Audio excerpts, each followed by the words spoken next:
Buenos días, hermanos, es un gusto que podamos estar juntos ahora y pues tomar un tiempo para reflexionar en la palabra de Dios y deseamos, esperamos que el Señor tenga bien en su bondad y su misericordia instruirnos en esto que vamos a considerar en esta mañana. En la historia de la iglesia hemos visto el trabajo de Satanás de una manera muy intensa para destruir la unidad. La palabra nos enseña que seamos de un mismo sentir unos y otros. Y este mismo sentir unos y otros, esta unidad que debemos nosotros de guardar, es una unidad muy importante para la predicación del Evangelio. Yo espero poderles, a través de los comentarios que voy a hacer con ustedes, esto pueda quedar claro en la importancia de la unidad entre los creyentes. Satanás trata de destruirla usando diferentes artimañas, pero a pesar de todo esto, la iglesia ha permanecido en unidad. No aceptamos que Satanás ha derrotado a la iglesia. Ha tenido la unidad suficiente en el grupo de creyentes para poder alcanzar a las personas y rescatarlas del infierno y de la condenación y traerlas al conocimiento de nuestro Señor. La unidad de la iglesia tiene un lugar muy importante, principalmente en la predicación de la palabra de Dios. Y es clave que nosotros podamos entender esto porque es importante para el ministerio de nuestra iglesia. La iglesia ha ido en contra del infierno para saquearlo, para traer a las personas al conocimiento de Jesucristo. Y las puertas del infierno no han podido resistir a la iglesia porque la unidad ha sido una parte importante en el testimonio y en el mensaje que Dios da a las personas. Cuando leemos este pasaje de Juan, el capítulo 17, cuando observamos estas cosas, cuando leemos esta porción de las Escrituras, encontramos que el Señor Jesús, en la última oración antes de ir a la cruz, que está haciendo, Él da una importancia muy especial en su oración precisamente a la unidad de la iglesia. Cuando vamos leyendo el pasaje, vamos observando que en primer lugar el Señor menciona la gloria del Evangelio cuando está orando en esta porción. En los primeros versículos dice: estas cosas habló Jesús, y levantando los ojos al cielo, dijo: Padre, la hora ha llegado, glorifica a tu Hijo, para que también tu Hijo te glorifique, como le has dado potestad sobre toda carne, para que dé vida eterna a todos los que le diste.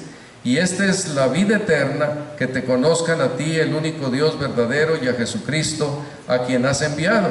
Yo te he glorificado en la tierra, he acabado la obra que me diste que hiciese. Ahora pues, Padre, glorifícame tú al lado tuyo con aquella gloria que tuve contigo antes de que el mundo fuese. En su oración el Señor menciona la gloria del Evangelio, la gloria de un Evangelio que estaba a punto de terminar ya en el último aspecto, cuando el Señor Jesucristo fuera a la cruz, muriera por nuestros pecados, resucitara al tercer día y fuera glorificado. Y es lo que aquí presenta en estos 5 versículos. Pide que el Padre sea glorificado en esa obra terminada. La autoridad que esto le da al Señor Jesucristo por su glorificación para dar vida eterna a toda carne y el conocimiento íntimo del Padre y del Hijo por medio de esta obra terminada. Nosotros podemos disfrutar de esta obra de gracia para que podamos saber que tenemos vida eterna y para que podamos tener esa intimidad con nuestro Padre Celestial. Esto trae una paz profunda al corazón. Cuando no conocemos a Dios, pues Dios es alguien que no tiene ninguna relación con nosotros, un perfecto desconocido, y no podemos experimentar nada especial de parte de Dios, lo vemos como un ser lejano. Pero cuando venimos por medio del Evangelio al conocimiento de Jesucristo, al conocimiento del Evangelio, y venimos a esta relación y comunión con el Padre, entonces crecemos en una comunión preciosa, íntima con el Padre. Habla de la gloria de la encarnación, porque era importante que el Señor Jesucristo, el Dios eterno, fuera encarnado y a través de esta encarnación Él pudiera hacer toda la obra completa de la redención. Así que todo esto fue ese proceso del mensaje que el Señor Jesucristo daba en su oración allí con el Padre. Estaban en esa comunión Él y el Padre Celestial, hablando de la gloria del Evangelio y de esta obra completa. Todo el resto de la oración estará intercediendo por diferentes aspectos. A grandes rasgos, yo puedo decirles que en primer lugar empieza intercediendo por los apóstoles, los 12 apóstoles que llevarían el mensaje del Evangelio. En los siguientes versículos dice: he manifestado tu nombre a los hombres que del mundo me diste, tuyos eran y me los diste, y han guardado tu palabra. Ahora han conocido que todas las cosas que me has dado proceden de ti, porque las palabras que me diste les he dado, y ellos las recibieron, y han conocido verdaderamente que salí de ti, y han creído que tú me enviaste. Intercede por los apóstoles porque tienen un trabajo muy importante en la obra de la redención. Ellos iban a ser los que recibirían el mensaje de la palabra. Algo que llama mucho la atención es que estos hombres eran de Dios. Dice: he manifestado tu nombre a los hombres que del mundo me diste, tuyos eran y me los diste, y han guardado tu palabra. En el caso de los apóstoles hubo algo muy especial de parte de Dios, en donde Él tenía a estos hombres señalados para que vinieran al conocimiento de esta verdad, guardaran la palabra y después llevaran la palabra por todo el mundo. Cada vez que nosotros leemos en las Escrituras, la autoridad de los que presentaron, de los que recibieron la revelación, son solamente los profetas del Antiguo Testamento y los 12 apóstoles del Nuevo Testamento. Ellos son los que tienen la autoridad que el Señor les dio. El Señor los llamó, los atrajo, los iluminó para que conocieran a Jesucristo, los inspiró para recibir la palabra de Dios, y ellos son especiales. No hay apóstoles como ellos, nadie más puede tomar un lugar como el de ellos. El Señor Jesucristo profetiza que habrá un día en donde estos 12 apóstoles tendrán 12 tronos para juzgar a las 12 tribus de Israel. ¿Cómo va a ser esto? No sé, pero estos son un grupo de personas especiales a quienes Dios llamó. Hay muchas personas especiales en las Escrituras: Moisés, María, y tenemos también a todos los profetas, Isaías, Jeremías. Son personas especiales que Dios los llamó con un propósito especial, con un ministerio específico para que hicieran la obra, y los 12 apóstoles también. A partir de ahí ya solamente queda la iglesia, con los creyentes que han creído el mensaje del Evangelio y a los que Dios está utilizando para la gloria suya en llevar el mensaje de la palabra de Dios. Estos hombres fueron especiales, pero fueron hombres que recibieron la inspiración de la palabra de Dios. A partir de ahí nosotros somos iluminados para entender la palabra de Dios. Ya está aquí, ya no se le agrega nada, ya no hay ninguna otra cosa que ponerle. Nosotros vamos a esta palabra de Dios, y con el Espíritu Santo que está en nosotros, y también con la tradición de la iglesia, de los hombres que han interpretado correctamente la palabra de Dios, nos vamos normando y guiando en la interpretación de las Escrituras. No hay un nombre específico, especial. No, aquellos ya quedaron en el pasado.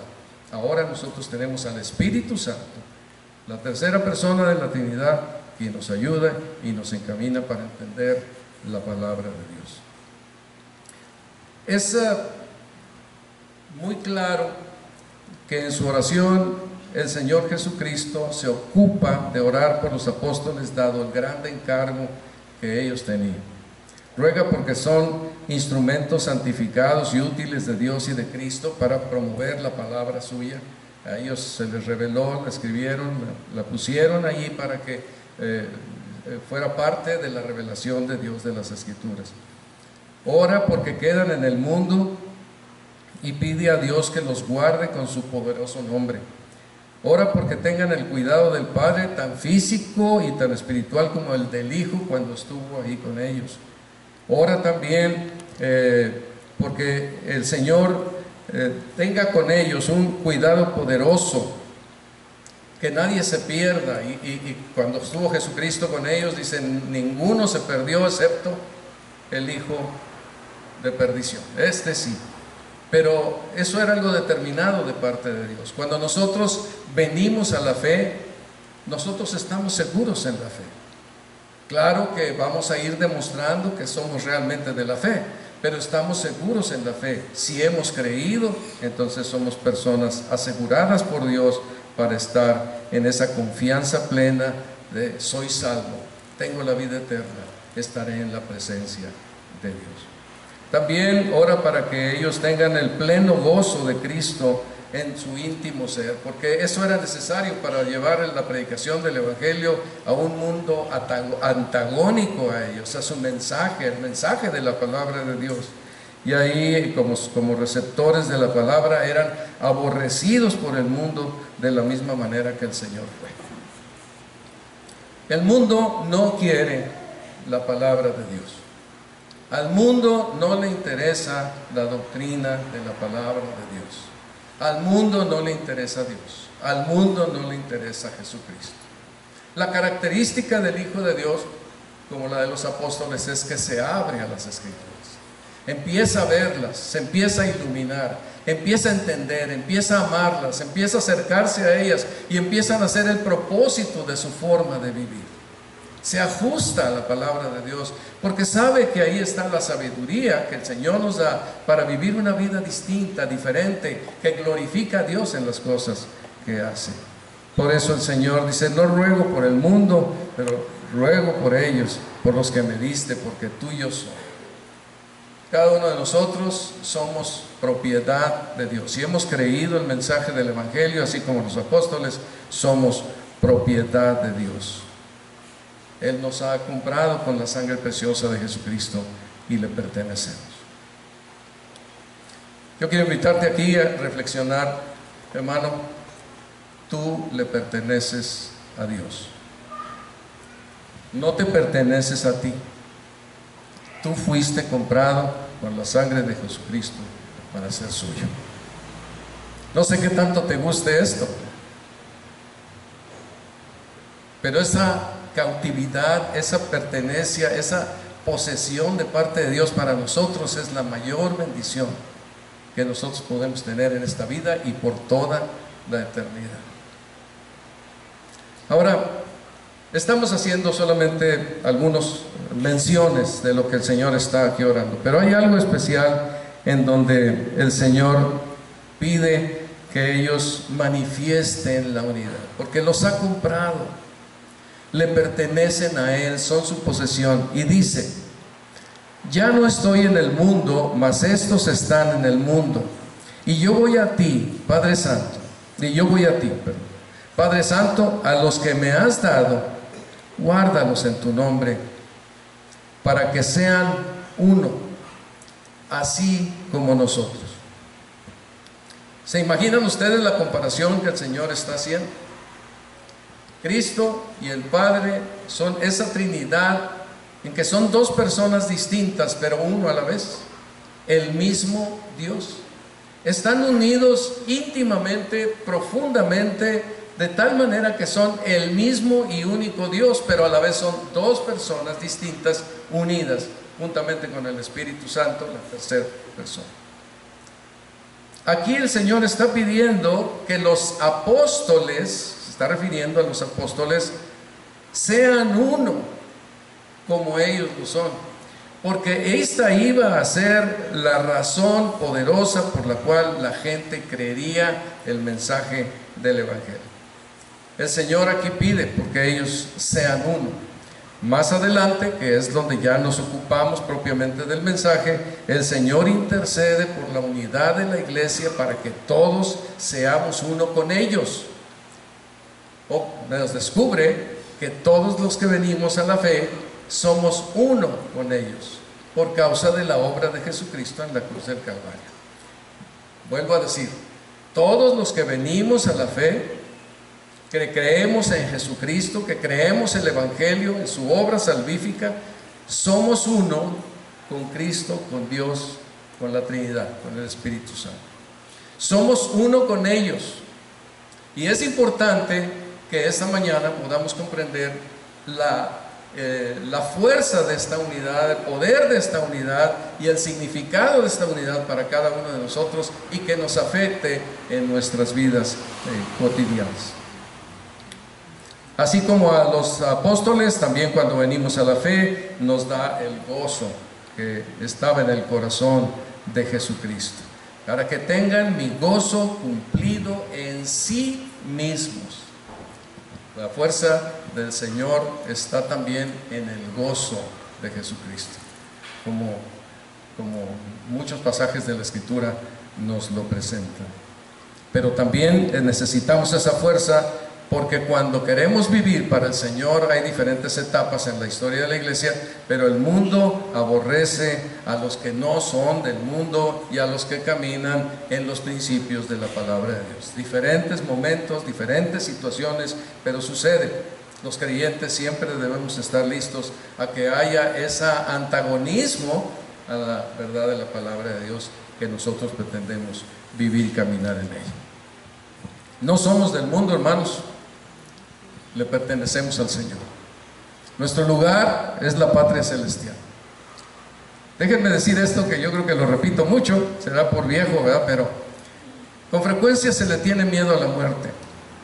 Los cristianos no le tenemos miedo a la muerte, porque la muerte está en las manos de Dios, y porque en el momento en que nosotros partimos de este mundo, ¿qué pasa? Díganme ustedes, ¿a dónde vamos? Vamos al cielo. ¿Quién está en el cielo? La presencia de Dios. No hay lugar más dulce, ni más precioso, ni más amado, en donde podamos ser profundamente amados y con alegría recibidos. Si se han sentido muy bendecidos, porque ojalá que así sea, porque los recibimos con alegría cuando vienen aquí unos y otros, los recibimos con alegría, pues en el cielo esto será superlativamente más grande, porque el amor de Dios por nosotros en Cristo Jesús es muy profundo. Si morimos, ganamos. Pareciera que en muchos lugares morir está tan mal que hay que orar y orar y orar y hacer cadenas de oración. Está muy enfermo, se va a morir, ore y ore y ore para que no se vaya al otro mundo. Sí, oramos por los hermanos y rogamos porque el Señor los guarde y pedimos que nos conceda su salud y que ellos puedan levantarse, y Dios nos ha contestado por esto. Pero morir es ganancia, hermanos. Si eres cristiano, morir es ganancia. Si no soy cristiano, es una gran pérdida, una cosa que hay que temer. Pero si soy cristiano, entonces morir es ganancia. Entonces, aquí pide que, porque nuestro Dios los guarde, ellos se mantengan en unidad, van a ser aborrecidos, van a sufrir como todos sufrieron, aparentemente todos padecieron martirio en el transcurso de la historia. También el Señor Jesucristo ruega al Padre que los guarde del mal. Y bueno, pues es una lucha tremenda, una presión constante. Dice: no ruego que los quites del mundo, sino que los guardes del mal. No son del mundo, como tampoco yo soy del mundo. Santifícalos en tu verdad. Tú me enviaste al mundo, así yo los envío al mundo. Y por ellos yo me santifico, y ellos a mí mismo, para que también ellos sean santificados en la verdad.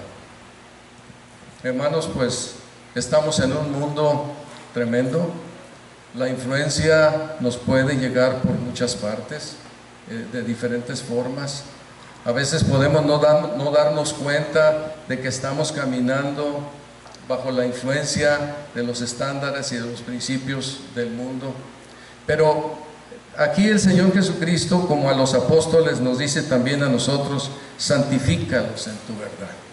La palabra de Dios nos va a guarecer, fortalecer y ayudar para discernir aquellas cosas engañosas que pueden venir del mundo y caminar en los principios de la palabra de Dios. ¿Con qué limpiará el joven su camino? Dice en el Antiguo Testamento: con guardar tu palabra. En mi corazón he guardado tus dichos para no pecar contra ti. Verdaderamente la palabra de Dios constituye para nosotros algo muy importante. Los apóstoles tenían el ministerio de llevar la palabra de Dios a todas partes. Salieron a predicar la palabra de Dios y dieron sus vidas predicando la palabra de Dios. Y tenían que hacerlo en el mundo, en ese mundo antagónico, y Dios le pide a Dios, y el Señor Jesucristo le pide al Padre que guarde a los apóstoles y que los mantenga y los sostenga, que los proteja, que los guíe. Pero también advierte que ellos, para mantenerse en santidad, necesitaban la palabra de Dios, que los iba a santificar, a hacer que hubiera una progresión en ese crecimiento de santidad, apartados para Dios, caminando para el Señor, en lo que ellos iban ministrando las Escrituras. Que los guardes del mal. Y el Señor pues intervino. Un punto más que presenta aquí, ya con esto a grandes rasgos es lo que está pidiendo por los apóstoles. Pero enseguida el Señor Jesucristo empieza a interceder por la unidad de la iglesia que lleva la gloria del Evangelio. Ahorita vamos a comentar sobre esto. Otros dos puntos más que menciona aquí en su oración. Uno está intercediendo por la glorificación de la iglesia, porque un día todos estaremos en la presencia de Dios con cuerpos glorificados, disfrutando por toda la eternidad de la bendición de una vida al lado de nuestro Dios, glorificados así. Cristo fue la primicia y nosotros vamos detrás. Cuando toque nuestro tiempo, también seremos glorificados y estaremos en la presencia de Dios. Me llama la atención que mi hijo insiste, con alguna frecuencia le escucho decir, a veces pensamos que la salvación es ya creí en el Evangelio y ya. No, tenemos que esperar la resurrección, que es algo glorioso, y la glorificación, porque estaremos en la presencia de Dios con nuestros cuerpos glorificados por toda la eternidad, gozando de la presencia de nuestro Dios y de la comunión unos con otros y con el Señor Jesucristo. Entonces intercede por la glorificación de la iglesia. Quiero que donde yo estoy, también ellos estén conmigo, que vean mi gloria que me has dado, y porque me has amado desde antes de la fundación del mundo. Y al final de cuentas vamos a aprender lo mismo, que Dios nos ha amado desde antes de la fundación del mundo y vamos a estar en su presencia gloriosa para siempre. Es algo tremendo. Lo que pasó con los apóstoles, aunque ellos tienen un lugar especial, también pasa con nosotros. Muy bien. Y el último punto que presenta el Señor, me parece muy relevante en su oración, es que el ministerio de Cristo resucitado continúa en el mundo por medio de la unidad de la iglesia. Y dice allí el Señor en los últimos versículos del capítulo: Padre justo, el mundo no te ha conocido, pero yo te he conocido y estos han conocido que tú me enviaste. Yo les he dado, aquí ya estos ya no son solo los apóstoles, aquí estos ya son todos, ahorita vamos a verlo. Los que han creído en mí por la palabra de ellos, de los apóstoles, los que venimos entrando a la fe por la palabra de los apóstoles. Aquí ya dice, pero yo te he conocido, y todos estos que son la iglesia del Señor Jesucristo, juntamente con los apóstoles, han conocido que tú me enviaste. Esta es una característica de todos los creyentes. Si tú y yo somos creyentes, esta mañana reconocemos que el Señor Jesucristo vino de parte del Padre Celestial para traer salvación y vida eterna a nuestras vidas, para establecer la iglesia de la cual nosotros somos miembros y en la cual nosotros crecemos y le glorificamos mientras estamos en este mundo, en nuestra época. Dice también: yo les he dado a conocer tu nombre.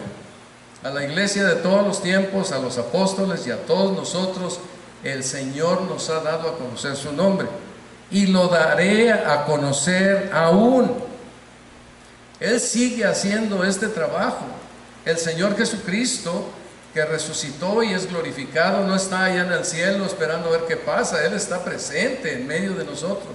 Lo hemos dicho muchas veces, Él está aquí, donde estén dos o más reunidos, yo estoy en medio de ellos. Él está presente y por esa razón también Él está dándonos a conocer al Padre más y más, de las profundidades gloriosas que existen en la palabra de Dios, en las predicaciones que escuchamos.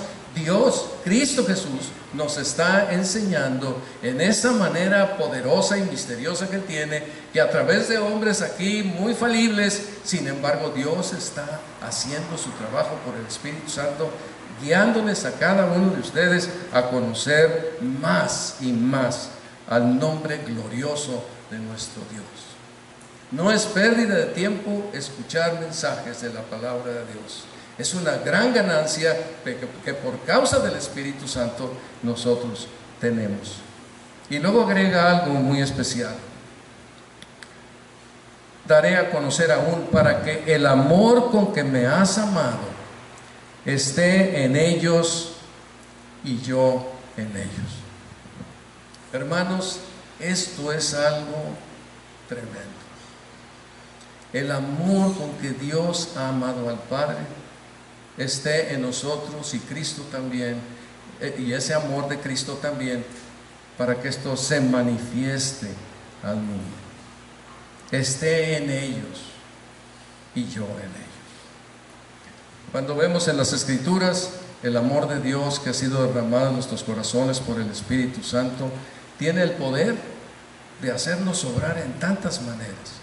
Cuando vamos a predicar el Evangelio, cuando oramos por alguna persona, cuando venimos a la iglesia para adorar a nuestro Dios, cuando nos relacionamos unos con otros, cuando oramos unos con otros, cuando nos ayudamos unos a otros, cuando como padres o madres o esposas o esposos estamos dando el amor que sea ese amor romántico, o el amor filial, o el amor del vecino. Ese amor está siempre siendo fortalecido poderosamente por el amor de Dios, que nos puede llevar hasta una situación del sacrificio para poder entregar la fe, el amor, la vida. Por eso, pues no debe de extrañar que un esposo dé su vida por su esposa, o un esposo cristiano dé su vida por su esposa, porque el amor de Dios está en su corazón. Puede ser que personas sin Cristo, ellos puedan hacer esto, pero debe de ser garantizado que cualquier esposo cristiano puede dar su vida por su mujer, porque está siguiendo el principio del Señor al amar a su esposa.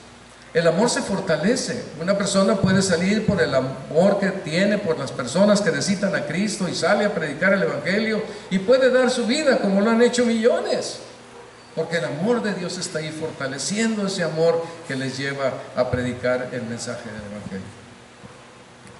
Es algo sorprendente, increíble, pero real, que el amor que dice aquí, para que el amor con que me has amado esté en ellos y yo en ellos. Por eso somos la iglesia, por eso estamos aquí, porque el amor de Dios está en nuestros corazones. Por eso anunciamos a otros la verdad, por eso nos amamos entre nosotros, nos ayudamos, apreciamos la palabra de Dios, porque el amor de Dios está en nosotros. El amor de Jesucristo está en nosotros. La persona de Cristo está en nosotros. Todo eso es la fortaleza, la fuerza que nos hace seguir adelante. Siempre habrá oposición, como vamos a ver, pero hay una oposición en el corazón, ¿verdad?, para hacer estas cosas, porque tenemos todavía esta naturaleza pecaminosa que se opone a la verdad de Dios.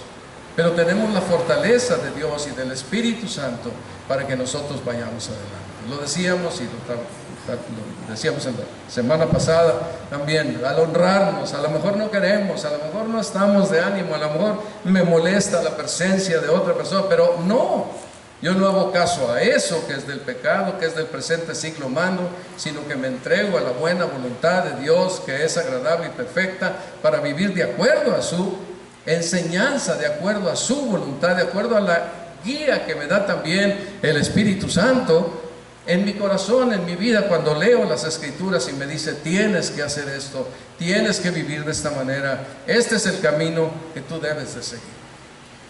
Entonces, pues esto es lo que el Señor Jesucristo está orando alrededor de la gloria del Evangelio, de los apóstoles que Él ha llamado para darles la palabra que tiene que ver con la revelación del Nuevo Testamento, y también fortaleciendo el cuidado de ellos.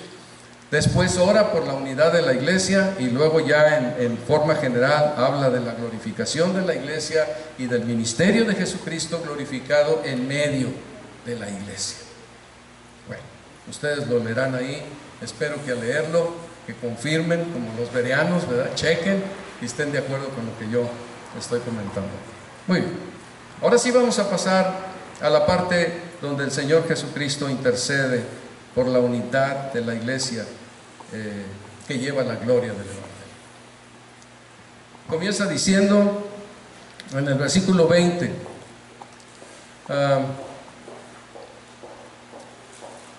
no es promoción ahí, pero estos han sido los versículos, no están aparecen por ahí, ¿verdad? En algunos logos que tenemos, en donde ponemos ahí Juan 17, 20 al 23. Porque estamos pensando en que unidos en Cristo sobre la base de Juan 17, 20 al 23. Hermanos, si me ven sudar nuevamente, como la semana pasada, muy amablemente no se distrajeron, por favor, sigan sin distraerse, porque mi don es su don, así que ya saben. Muy bien, entonces, el Señor aquí se centra en unidad, en orar por la unidad de la iglesia.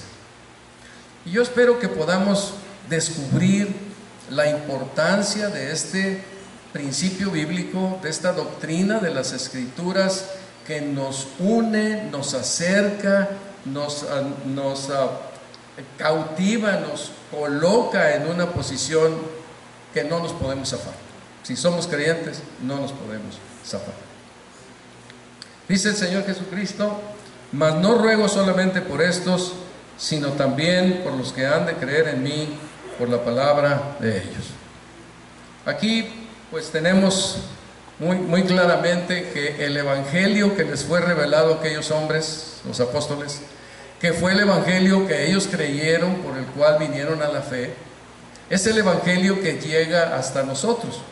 Aunque nosotros pudiéramos citar algunos personajes de la historia de la iglesia, como se ha hecho en diferentes momentos, que Calvino, que Lutero, que diferentes personas, ¿verdad?, del pasado, no es a las palabras de ellos o en las palabras de ellos que nosotros creemos. Nosotros creemos el mensaje del evangelio que está contenido en las Escrituras. Ese es el que predicamos. Y ese es el que el Espíritu de Dios ilumina a las personas para que lo crean y lo reciban con todo su corazón, y ellos vengan al conocimiento de la fe. Entonces, dice aquí con bastante claridad: no ruego solamente por estos, sino también por los que han de creer en mí por la palabra de ellos. Como que se detiene el Señor Jesucristo ahí en el versículo 20, se detiene tantito y dice: ya no estoy orando ahora solamente por los 12 apóstoles y por aquellos discípulos, estoy orando por los que han de creer en mí por la palabra de ellos. Y esos, pues, es la iglesia, somos nosotros. A veces quizás nos confunda el hecho de que pues hay muchas iglesias, ¿verdad?, con muchos nombres y con muchas denominaciones, y la iglesia católica, y la iglesia bautista, y la iglesia presbiteriana, y todo lo que ustedes quieran. Pero en medio de esto está la iglesia. Ahí, en el transcurrir de la historia de todos estos movimientos que ha habido con la iglesia, en medio de todo esto está la iglesia. Bien. Y la iglesia es el pueblo del Señor Jesucristo al que se refiere aquí. Está en medio de muchos grupos, en medio de muchos, a lo mejor denominaciones, pero ahí hay un grupo de creyentes que es la iglesia y que han venido al conocimiento de la verdad. Y por esos escogidos, por esos que Dios ha alcanzado a través de la obra del Espíritu Santo, es por lo que dice: mas no ruego solamente por estos, sino también por los que han de creer en mí por la palabra de ellos. Creer el evangelio es la parte importante en nuestra vida. En el versículo 21 dice que nosotros somos agregados a la unidad de la iglesia universal y somos agregados por Dios. Dice para que, no ruego por esto solamente, sino por los que han de creer en mí por la palabra de ellos, para que todos sean uno, como tú, oh Padre, en mí y yo en ti, que también ellos sean uno en nosotros, para que el mundo crea que tú me enviaste. Observen ustedes la cercanía que hay en esta relación unos con otros. Llama la atención que el Señor dice que todos sean uno, como tú, oh Padre, en mí y yo en ti. Hay un ser uno, no es divisible, es una unidad. Y cuando el Señor a través del Evangelio nos invita a venir a relacionarnos con Él, Él nos une consigo mismo e incrementa la unidad, podemos decir así. Él nos suma a la unidad que Él hace consigo, con la Trinidad y con cada uno de los creyentes. Nos suma a esta unidad, nos agrega a esta unidad, nos injerta en esta unidad que Él ya tiene perfectamente planeada y que es importante para la obra que se está haciendo de la predicación del Evangelio. Que ellos sean uno en nosotros, uno en nosotros, nos agrega a esa unidad con el Padre. No podemos, bueno, vamos ahorita a platicar algunos conceptos importantes de la unidad. Es algo que no se puede dividir. Cuando Él nos toma para ser parte de esa unidad que Él está formando, no la podemos dividir, no podemos, no hay manera de separar esa que es en principio una unidad, vamos a decir sellada. Sí agregan más personas, pero es una unidad que no se puede disolver. Aquí hay una parte en donde nuestro Dios está haciendo un énfasis de cada generación. Nosotros hemos visto a través de estos 2000 años más de 2000 años en donde la iglesia ha ido pues caminando y progresando en la vida. Hemos visto que cada generación después de los apóstoles ha tenido que llevar adelante la palabra de Dios, pero todos han sido como uno solo sirviendo a nuestro Dios. Han sido como uno solo yendo, aún hasta la muerte como uno solo yendo a llevar, a cumplir su cometido. La iglesia ha creído en la palabra de Dios, de los apóstoles, y desde los primeros siglos ha luchado con diferentes lobos rapaces hasta nuestros días. El reto que ha recibido en cada etapa, en cada época, en cada siglo, en cada período generacional, en cada momento les ha tocado enfrentar diferentes asuntos, situaciones en donde con la unidad ellos han podido llevar adelante el trabajo.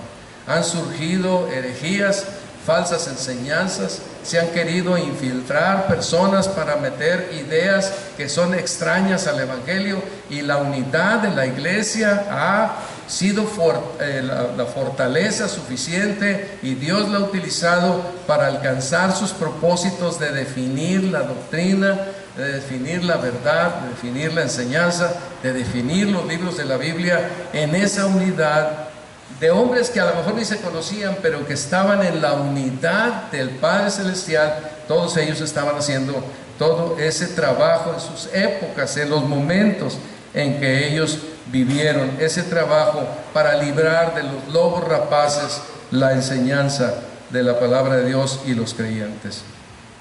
En cada segmento generacional escuchamos que resuenan las palabras de Judas: amados, por la gran solicitud que tenía de escribiros acerca de nuestra común salvación, me ha sido necesario escribiros, exhortándoos que contendáis ardientemente por la fe que ha sido una vez dada a los santos. Cada generación tiene este cometido: contender ardientemente por la fe una vez dada a los santos, y mantenemos la unidad. En la unidad que estamos en donde estamos con el Padre y su Hijo Jesucristo, esto se logra y se ha logrado a través de los siglos, y la iglesia ha ido adelante. Pero cada generación tenemos la responsabilidad de ser claros y determinados en guardar la unidad, como veremos ahorita. Ahora se habla de muchas generaciones, ¿verdad? Parece ser que yo soy de los que tenemos 70 y más años. Yo soy de la generación, mi Cristi y yo somos de la generación silenciosa. No sé de dónde salió esto, si alguien sabe un día, por favor me lo explica, pero que somos de la generación silenciosa, y si algo yo tengo es que soy muy hablador, no soy precisamente una generación silenciosa. Luego se habla de los baby boomers, que también han tenido sus momentos y dificultades en cada una de las ocasiones. Se habla también de la generación X, que ahí están mis hijos, Carlos, Billy, Cristi, y mis yernos también, ¿verdad? Y luego está la generación Y, o los millennials, que son los de 18 a 35 años. Y luego está la generación Z, los menores de 18 años. Y no sé si con esto la gente está diciendo, ya hasta aquí llegamos y ya se acabó, o cómo van a llamar a las siguientes generaciones. Pero probablemente se acabe, no sabemos, ¿verdad? No, tampoco es algo que estamos afirmando, pero es cierto, cada generación. A mí me ha tocado vivir varias etapas, y cada momento que hemos vivido con el conocimiento de Cristo Jesús, ha habido diferentes retos y diferentes maneras de poder enfrentar las situaciones que al llevar la palabra de Dios pues se había enfrentado. Nunca me ha tocado ser perseguido por predicar el Evangelio. Me han roto folletos y me los han aventado en la cara, ¿verdad? Me han cerrado la puerta con portanazos así bien serios y ¡pam! Me han dicho, no estoy, dígale que no estoy a alguien, y yo lo veo por un espejo que está escondido. Dígale que no estoy. La verdad, hemos visto eso, pero nunca nos han perseguido. Ha habido personas a las que les persiguen, ¿no? Que los amenazan, les sacan un arma, cuántas cosas. Pero la unidad de la iglesia nos hace ir. Yo recuerdo que nos juntábamos los hermanos para ir a tocar puertas en uno de los pueblos de aquí de Monterrey, y estuvimos yendo por un año cada domingo a tocar las puertas, a hablar con las personas. Nadie nos hacía caso. Y ahí estuvimos un año. Y nunca pasó nada, hasta que nos quitaron las llaves, porque nunca pasó nada. Pero con mucho gusto y con alegría llevábamos el mensaje del Evangelio a aquellos lugares. Sí, somos muchas generaciones y cada quien tiene que enfrentar la vida de cierta forma, pero a todos nosotros tenemos el reto de contender ardientemente por la fe una vez entregada a los santos. Tú tienes ese compromiso también, hermano. No es nada más una palabra que se da a los líderes, es una palabra que se da a cada uno de los creyentes que han conocido el mensaje del Evangelio. Y estamos comprometidos con esa verdad para llevarla, para hacer que otras personas conozcan, para orar por los que no le conocen, para acercarnos con ellos, para darles una palabra del Evangelio para que puedan venir a su conocimiento.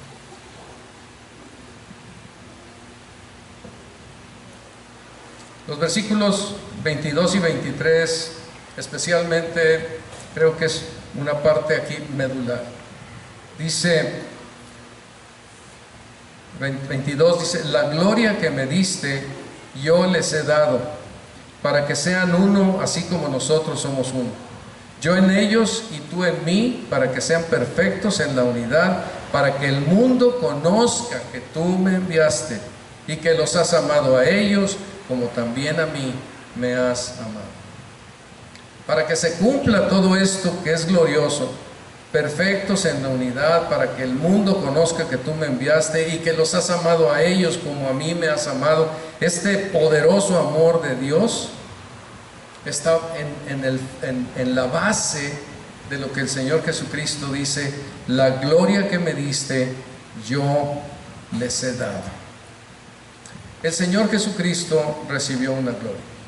Cuando uno ve a los diferentes comentaristas, creo que la mayor parte de ellos que pude yo revisar, no se meten con este problema. Ellos pasan de largo esta frase. Pero hemos encontrado algunos que sí hacen un énfasis en la gloria que me diste y yo les he dado. Y al final de cuentas, a mí me parece, y concluyo con esto, de que la gloria que el Señor Jesucristo tuvo fue la de ser Dios mismo hecho carne. Creo que esta era una gloria muy especial.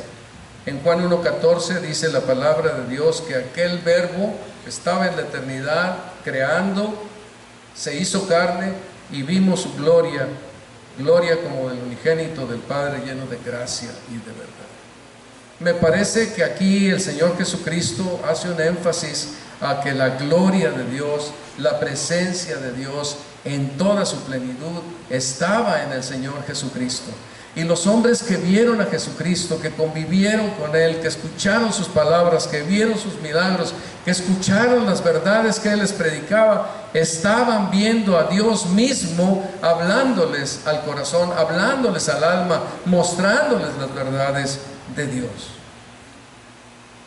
Ahora, la iglesia, cuando nosotros venimos a Cristo, es algo precioso, las verdades que la palabra de Dios nos dice, y es que estamos unidos al Señor Jesucristo. Yo en ellos y tú en mí. La gloria que me diste, yo les he dado. No hay cambio en el asunto. Esta expresión es una expresión muy importante. Es algo glorioso en que Dios está presente en Cristo Jesús, y creo yo que esa gloria que Él nos da es la gloria de que Él está presente en nuestros corazones, hermanos. Está presente en nuestras vidas por la presencia del Espíritu Santo en nosotros y por haber sido transformados, nacidos de nuevo por causa del poder del Espíritu Santo. Cristo, Dios, vive en nosotros. Cuando el apóstol Pablo está escribiendo en Efesios 5 y que agrega, porque hablando del amor del esposo a la esposa, que nadie aborreció jamás a su propia carne, sino que la sustenta y la cuida, como también Cristo a la iglesia. Porque, y esto me impacta, al grado de a veces despertar y pensar en este texto, porque somos miembros de su cuerpo, de su carne y de sus huesos. Podemos decir que estamos lejos del Señor, de la Trinidad, cuando hace una afirmación de este tamaño. Somos miembros de su mismo ser, estamos ligados y unidos por el poder del Evangelio en esa condición con nuestro Dios. Cada uno de nosotros, unidos de esta forma. ¿Se acuerdan también de Colosenses 1:27, cuando dice: a quienes Dios quiso dar a conocer las riquezas de la gloria de este misterio entre los gentiles, que es Cristo en vosotros?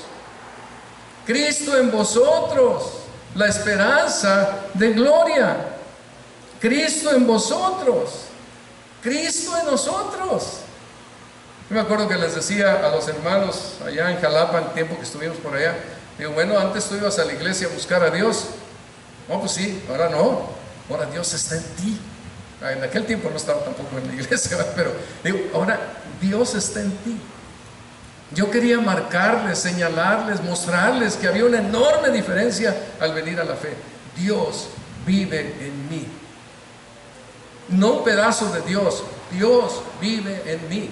No un pedazo del Espíritu Santo, Dios vive en mí, porque he venido a la fe y Él habita mi vida en toda plenitud. Esto es algo tremendo, es glorioso, hermanos. En 2 de Pedro 1:4 es otro versículo que ha sido algo preferido para mí.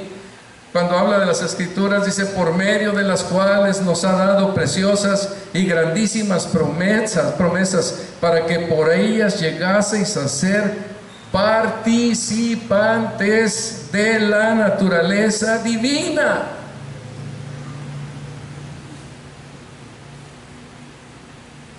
No podemos decir que Dios no vive en mí en toda plenitud. Si eres cristiano, Dios vive en ti. Él está ahí, es tu dueño, tú le perteneces. Y ahora vive en ti, habita en ti, estás íntimamente ligado con Dios. Por esa razón, yo puedo afirmar que ningún creyente es feliz en el mundo, porque ahora tiene la naturaleza divina. Aunque tuviera una naturaleza pecaminosa, la naturaleza divina y la pecaminosa se oponen mutuamente y no podemos estar contentos. Pero andamos en el Espíritu y no satisfacemos las obras de la carne. porque nos sometemos a esa naturaleza divina que está en nosotros poderosamente viviendo. De no ser aquí, de no ser así, no seguimos adelante en la vida cristiana, sería imposible. Pero Él vive en nosotros y Él está ahí y nos permite ir adelante en la vida cristiana y hasta el sacrificio, si fuera necesario, porque Dios nos fortalece en su momento. Tenemos unidad, hermanos, y la unidad es en la salvación. Creemos lo mismo, tenemos unidad en el credo, la fe, en el propósito. Creemos en el mismo mensaje salvífico, todos. Nadie puede estar en otro mensaje y ser parte de la iglesia, del cuerpo de Cristo, ser salvo. Tiene que ser el mensaje que fue entregado a los apóstoles. Estamos bajo un mismo credo donde Dios es el soberano, Señor. Tenemos un bautismo, un espíritu, una fe. Tenemos la misma fe, la misma doctrina que se nos enseña para que caminemos. Y como hijos de Dios, en quien Dios vive y está presente, nosotros también percibimos, como les ha pasado a varios de ustedes, si esta doctrina no es de Dios. Yo no puedo seguir aquí porque esta doctrina no me parece que está de acuerdo a la palabra de Dios. Y hay una reacción a aquello que no coincide con el mensaje del Evangelio, porque el Espíritu de Dios está obrando activamente, intensamente en nuestras vidas. Tenemos esta unidad, pero sobre todo por el poder de Dios formamos la unidad con Dios y con su Hijo. Ahora, aquí me detengo ya para pensar en esto. Nosotros formamos una unidad con Dios. La palabra unidad, unitas,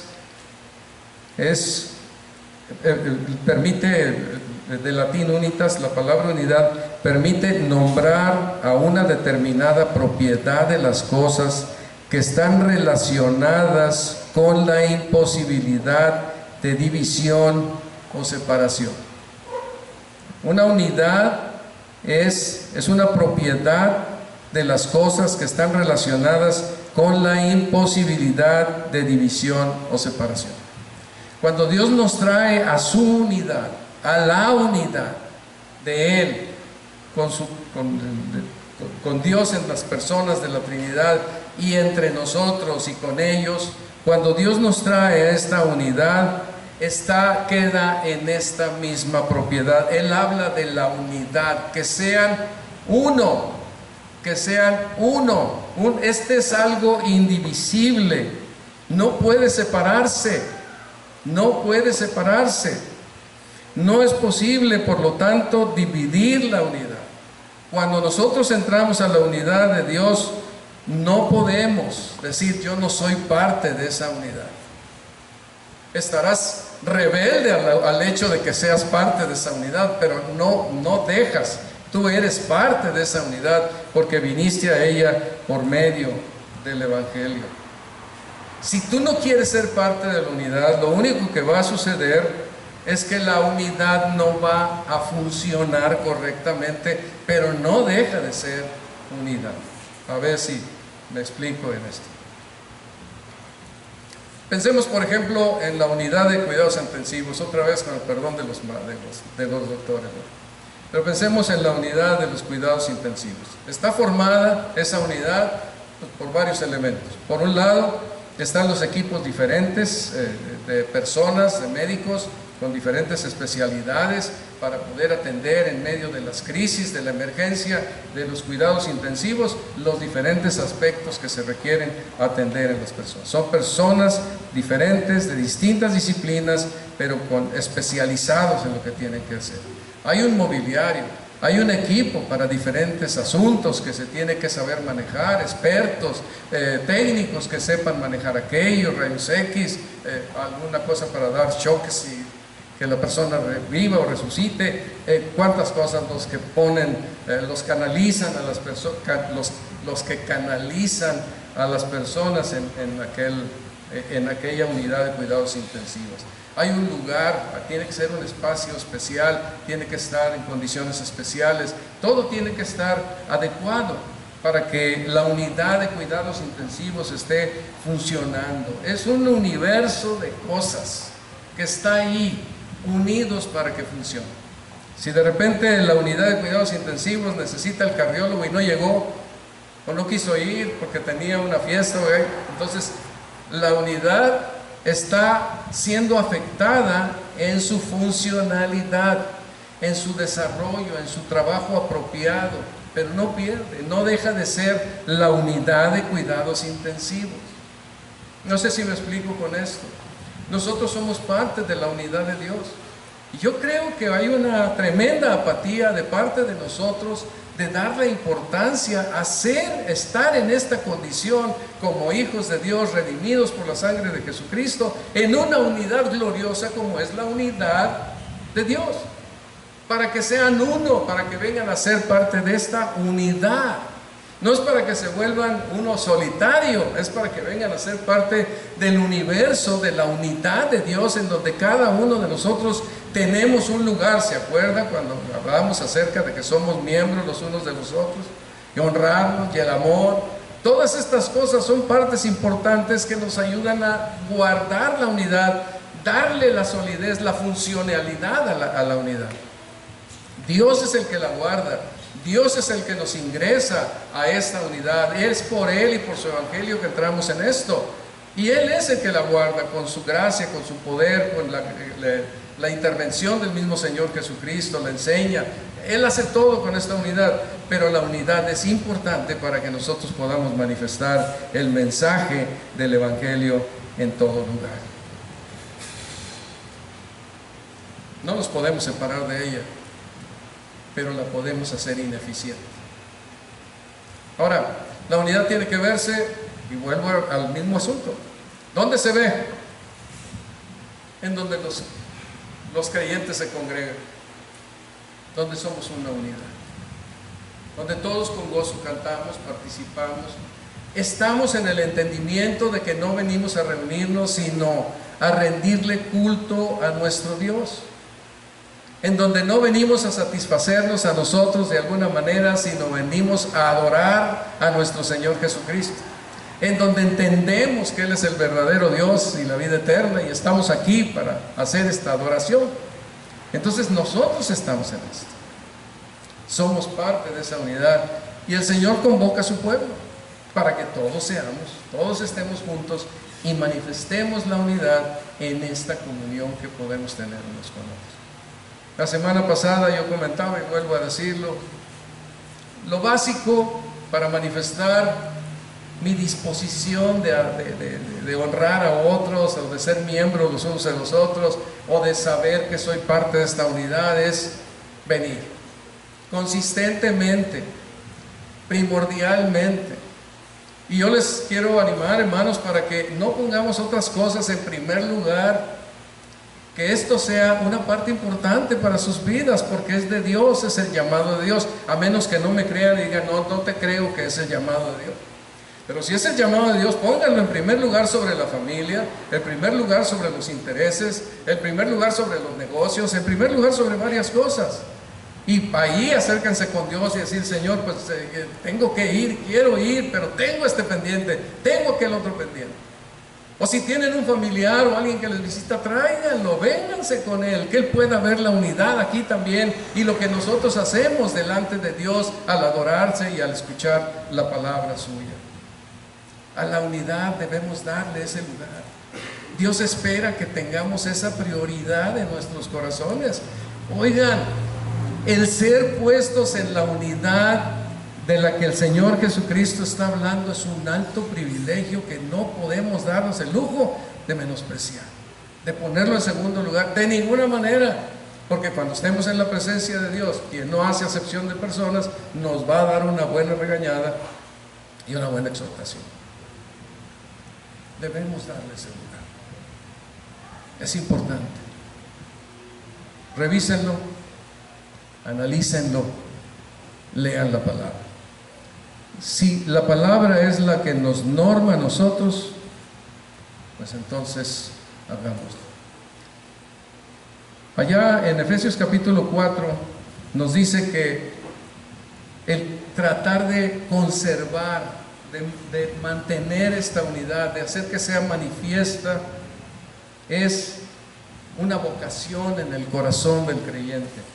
Yo pues, preso en el Señor, os ruego que andéis como es digno de la vocación con que fuisteis llamados, con toda humildad, mansedumbre, soportándoos con paciencia los unos a los otros en amor, solícitos en guardar la unidad del Espíritu en el vínculo de la paz. Solícitos. Hermano, esto es lo que la palabra de Dios nos dice.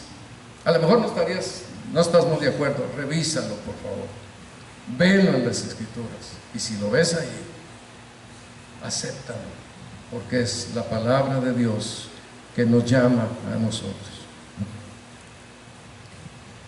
El Señor Jesucristo dice en el versículo 23, permite que alcancen la perfección en la unidad.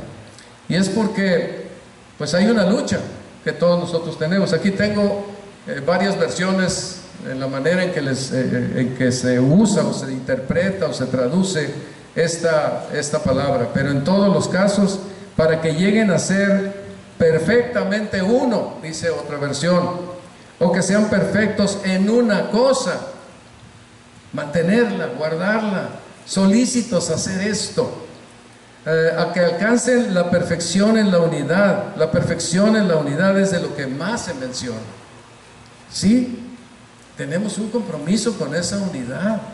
Allá hay una doctrina muy especial que nosotros debemos salvaguardar en el poder y en la gracia de nuestro Dios.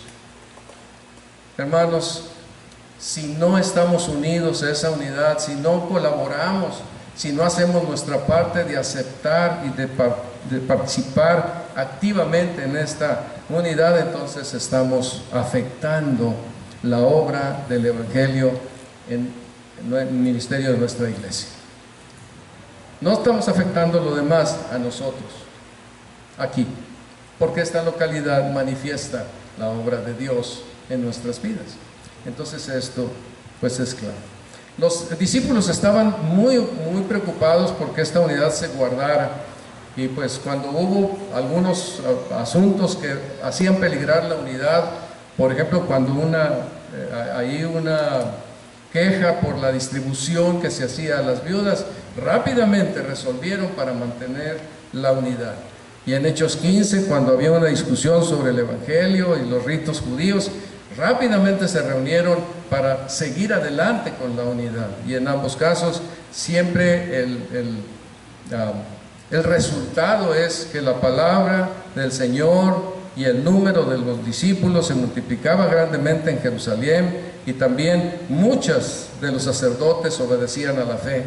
Así que las iglesias eran confirmadas en la fe y aumentaban en número cada día. Porque la unidad siempre trae un beneficio muy importante al ministerio de la iglesia y al testimonio de la fe del Evangelio en todo lugar. Bueno, ya concluyo. Hermano, si eres parte de esta unidad, eres consciente de que te has convertido, yo también, me lo digo a mí, entonces debemos esforzarnos en la gracia y hacer nuestra parte en esta unidad. Hacer nuestra parte en esta unidad.